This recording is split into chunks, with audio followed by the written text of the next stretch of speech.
From the SNC World Headquarters in New York, I'm Haley Bianco, and here are the stories we're following at this hour. A federal appeals court has upheld a law which could ban TikTok in the U.S. On Friday, the Court of Appeals ruled that the social media app has to be sold, saying its ownership by a China-based company represents a national security threat. Sally Patterson has more. TikTok has until January 19th to be sold, or it could be completely banned from American devices. A federal appeals court has rejected the social media giant's argument that the ban is unconstitutional. TikTok says it would violate the right to free speech of the 170 million Americans who use the app. But the government argues TikTok poses a risk to national security because it's owned by ByteDance, a China-based company. Lawmakers call it a surveillance tool used to spy on Americans and harvest their data.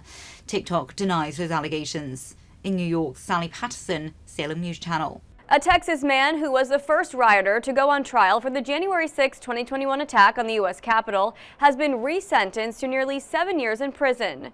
Guy Reffitt benefited from a Supreme Court ruling that led to the dismissal of his conviction on an obstruction charge. His new sentence is 7 months shorter than his original sentence. President-elect Donald Trump will attend the reopening of the Notre Dame Cathedral in France this weekend.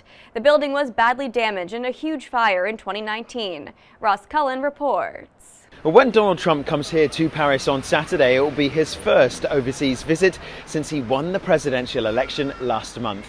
He announced the news of his trip on his social media platform, Truth Social, saying that it would be an honour and a very special day for all. In 2019, the fire nearly completely destroyed the building, which is more than 1,000 years old. But after 5.5 years, the reconstruction work is nearly finished. The cathedral is safe to re-enter and it is ready for its grand reopening on Saturday. Now let's check out today's closing bell numbers.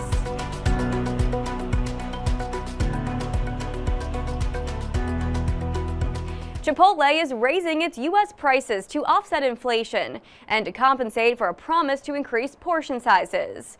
Chipotle's chief corporate affairs officer confirmed today that the Mexican restaurant chain was implementing a 2% price increase nationally.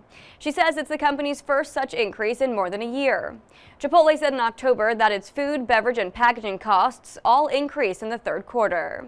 Stellantis is recalling more than 300,000 Ram heavy-duty pickup trucks because a faulty part could cause certain braking and tracking systems to fail. The Netherlands-based automaker said the hydraulic control unit on the trucks is prone to failure, which can cause the anti-lock brake, electronic stability control, and traction control systems to not work properly.